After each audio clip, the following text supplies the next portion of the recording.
Salut à toi, pensée du jour numéro 469. On parle zone 2 aujourd'hui, endurance fondamentale.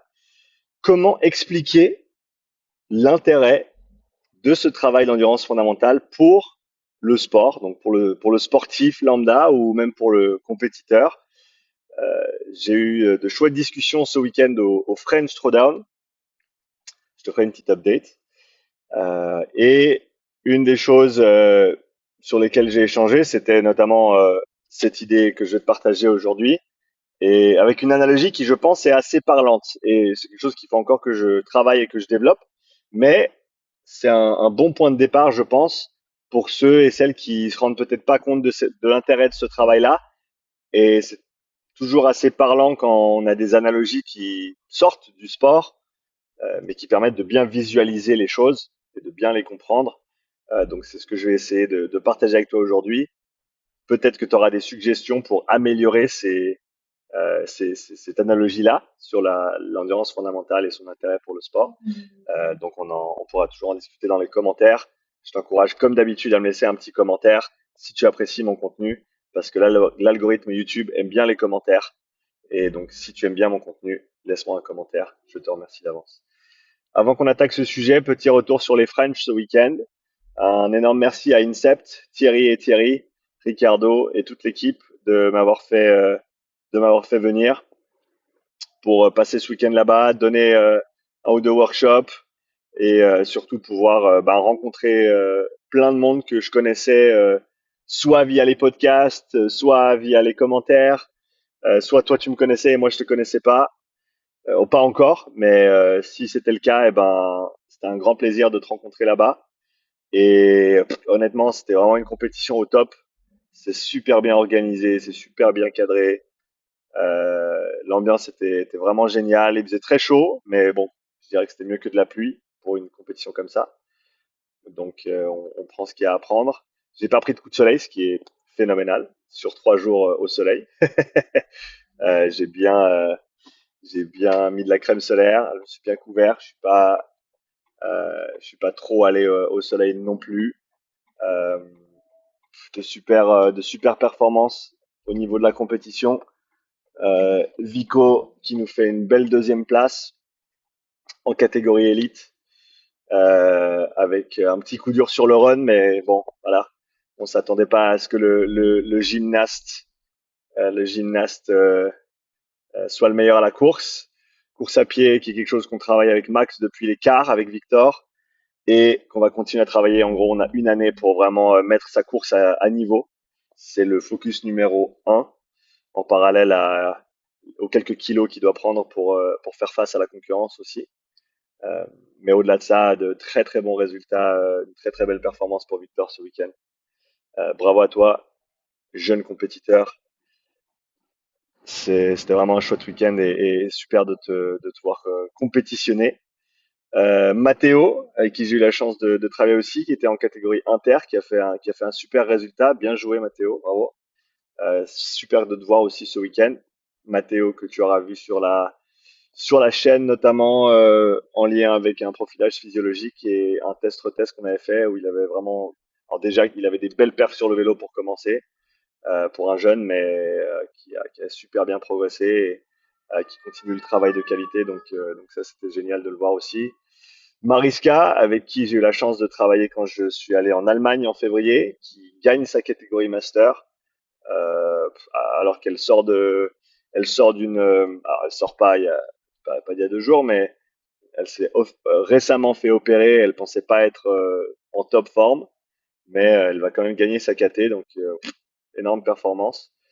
La team Grillen avec qui j'ai passé le week-end, team Mjolnir, ils font 18e en élite, mais bon, ils n'étaient pas là pour la gagne, ils sont déjà contents de pouvoir participer en élite. Et la deuxième team Mjolnir avec Quentin, avec Emma. Super de passer le week-end avec vous aussi, la team, et de vous voir, qui font 8, je crois, en élite, donc c'est un joli résultat. Et j'en passe, hein, j'oublie plein de monde, mais vraiment super de voir toute la communauté là-bas. Une bonne partie de la communauté Upside Strength aussi, que j'ai pu voir ce week-end, certains sur le floor, certains dans les gradins. Quoi qu'il arrive, voilà, une super compétition. Hâte de l'année prochaine. Hâte des French Throwdown l'année prochaine.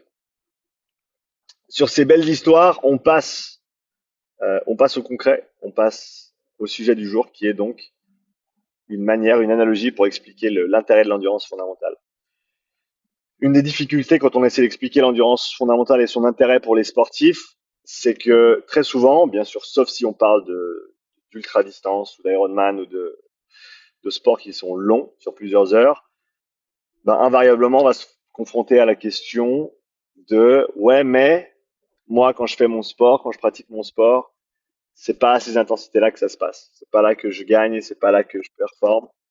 Euh, et donc bah forcément il y a cette déconnexion entre voilà moi je dois faire ça pour ma compétition, souvent de la haute intensité, soit en continu, soit en intermittent, soit en modalité mixte, que tu sois un coureur sur des distances plus courtes, que tu sois que tu fasses du sport d'équipe, que tu fasses du crossfit, peu importe.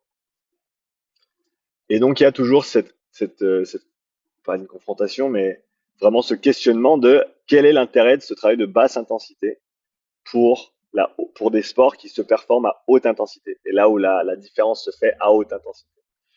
Et l'analogie que j'ai commencé à développer ce week-end, c'est celle d'une.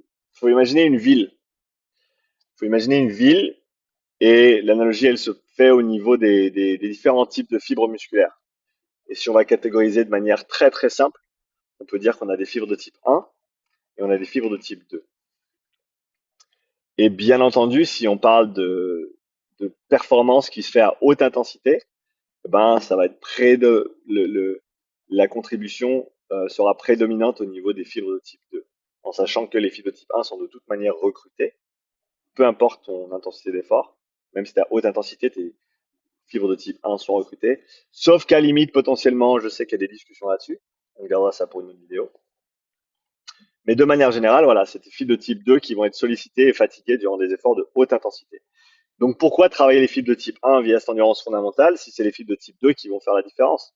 C'est une bonne question. Donc on a les fibres de type 2, on a les fibres de type 1. Les fibres de type 2, c'est la ville. La ville au sens large, ça peut commencer comme un village, on va développer ça en ville. Plus ta ville est grande, plus tes infrastructures, j'utilise l'analogie des infrastructures de recyclage, donc tout ce qui est de voilà, se débarrasser des déchets, garder la ville bien propre, etc. Plus ta ville est grande, et plus c'est important d'avoir un système, une infrastructure de recyclage qui soit bien mise en place. Parce que sinon, assez rapidement, ta ville, elle va s'embourber, ça va être le bordel, et les choses, on sait, ne tournent pas très très bien, ni très longtemps, quand ces systèmes-là ne sont pas en place. Et ce qu'il faut se dire, c'est qu'en fait, ce développement d'endurance fondamentale, développer ces fibres de type 1, leur capacité, leur résistance à la fatigue, etc., c'est l'équivalent de développer tes infrastructures de recyclage pour la ville. Et plus ces infrastructures sont robustes, et plus la ville pourra grandir et être pérenne au niveau de ses activités, sans devenir embourbée, sans être limitée par ces infrastructures de recyclage. Donc, même si ton sport n'est pas gagné en recrutant et en fatiguant des fibres de type 1, si on veut parler comme ça ne veut pas dire qu'il faut jamais les travailler ou que les développer ne seront pas bénéfiques pour ton sport. Encore une fois, cette endurance fondamentale, c'est développer la capacité de travail, la condition physique. Et si tu as une condition physique à 2 francs 50, même si tu es très bon en sprint, même si tu es très bon à haute intensité, si tu as une condition physique de Mickey, eh ben, tu ne vas pas pouvoir exprimer ton plein potentiel. Et je pense que c'est là où c'est intéressant de développer cette endurance fondamentale pour les sportifs, c'est parce que ça va te permettre d'exprimer ton plein potentiel via un volume d'entraînement important, via une meilleure récupération, via une meilleure durabilité. Durabilité autant dans le sens de la séance d'entraînement, la semaine d'entraînement, le mois d'entraînement, l'année d'entraînement et les années d'entraînement. Et ça, c'est un facteur dont on parle pas assez à mon avis, mais ce sera pour une autre vidéo, encore une fois. Donc, endurance fondamentale, zone 2, développe tes infrastructures de recyclage pour avoir une ville qui puisse fonctionner à 1000 à l'heure sans être restreinte par ces infrastructures de recyclage et sans que tout tombe en morceaux rapidement parce que justement ces infrastructures ne sont pas en place. Au niveau technique, on pourrait mettre en avant le fait que bah, tes fibres de type 2 vont être très puissantes, certes, euh, mais elles vont aussi produire beaucoup de lactate parce qu'elles ont plus d'enzymes glycolytiques, elles ont une capacité de recycler l'ATP via la glycolyse qui est plus importante que les fibres de type 1. Et c'est notamment ça qu'on va utiliser dans des efforts à haute intensité. Ce lactate et ces ions d'hydrogène, ces produits dérivés, ces produits métaboliques, ces métabolites, comme on peut les appeler, il faut bien en faire quelque chose. Parce que sinon, ça s'accumule et on sait que le lactate n'est pas cause de fatigue, mais que ce qui vient avec le lactate lors de son accumulation euh, engendre la fatigue musculaire et réduit le potentiel de contraction et entrave les performances sportives de toute façon. Ça on le sait. Et donc si on a les infrastructures de recyclage, et ben, tous ces trucs qu'on produit à haute intensité, on va pouvoir plus rapidement les recycler. Ce qui veut dire que cette haute intensité qu'on devait exprimer, qu'on exprimait, on va pouvoir la maintenir plus longtemps, on va pouvoir en récupérer plus vite, et on va pouvoir la répéter dans le temps plus de fois et à un niveau plus élevé à chaque fois. Hein. Donc si on parle de répétition de sprint pour un footballeur ou pour un rugbyman par exemple, c'est cool que tu sois frais dans les 10 premières minutes et que tu aies un bon sprint dans les 10 premières minutes. Mais si tu n'as pas de conditions physiques, eh ben ton sprint à la 80e minute ou la 70e minute va pas être le même du tout. Ni dans sa qualité, ni dans sa vitesse, ni dans ta capacité à récupérer de cet effort. Et en développant cette endurance fondamentale, ça va te permettre d'exprimer ton plein potentiel sur ce travail de haute intensité. Donc dis-moi ce que tu penses de cette analogie de la station de recyclage qui vient soutenir le développement de la ville et le fonctionnement de la ville. Et si tu veux une ville qui va à 1000 à l'heure, si tu veux des fibres de type 2 qui sont très fortes et qui puissent exprimer leur plein potentiel, eh ben, il faut avoir l'infrastructure derrière pour les soutenir. C'est ça qui est important. Donc voilà pour ma petite analogie du jour. J'espère que c'était clair, j'espère que c'était parlant. J'espère que pour les coachs qui m'écoutent, ce sera un outil de plus que tu pourras utiliser pour éduquer les gens avec qui tu travailles, les aider à comprendre en fait, parce que s'ils comprennent pas, c'est notre faute. Il faut qu'on prenne responsabilité pour ça. S'ils comprennent pas, l'intérêt de cette basse intensité, c'est qu'on l'a pas assez bien expliqué. Donc on peut pas. Et bien sûr, il y aura tout le temps des têtus qui voudront jamais t'entendre, mais ça veut pas dire qu'on peut se dédouaner et se détacher de cette responsabilité et dire ouais, mais de toute façon, ils m'écoutent jamais, ils veulent pas faire. Bah, c'est toi, le coach, qui doit les éduquer, qui doit les informer, qui doit leur enseigner l'intérêt de ce travail-là pour qu'ils en comprennent les bénéfices, pour qu'ils comprennent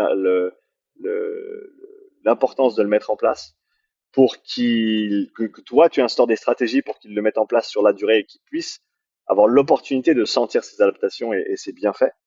Euh, et on a assez de cas d'études maintenant pour dire que ça va être transversal, peu importe ta discipline sportive, peu importe tes besoins. Si tu veux avoir une meilleure condition physique, cet entraînement en endurance fondamentale, il doit faire partie de la conversation. Il doit faire partie de la conversation. Et j'espère que cette petite pensée du jour t'aidera à guider, à développer cette conversation avec tes clients, tes athlètes et tes patients. J'attends tes commentaires, comme je te l'ai mentionné, que ce soit pour soutenir la chaîne ou pour me proposer des modifications ou des ajustements à cette analogie pour qu'on ensemble on continue à construire cette analogie. En parlant de construire ensemble, je te rappelle que l'académie a été lancée, une plateforme professionnelle en ligne pour échanger, un forum d'échange avant tout, des webinaires exclusifs chaque mois, des questions-réponses avec les membres chaque mois et d'autres avantages qui vont venir se greffer et s'ajouter au fil du temps. Ce n'est que le début, on a lancé ça la semaine dernière. Merci à tous ceux et celles qui ont déjà pris part aux conversations sur le forum. Il y a des choix de sujets qui ont été lancés, notamment sur le développement de la vitesse critique en sport co, la zone 2 pour les jeunes, donc tous des sujets qui vont être développés sur le forum. Lien dans la description pour ceux que ça intéresse. Et merci de ton soutien. Et je te dis à bientôt pour la nouvelle pensée du jour.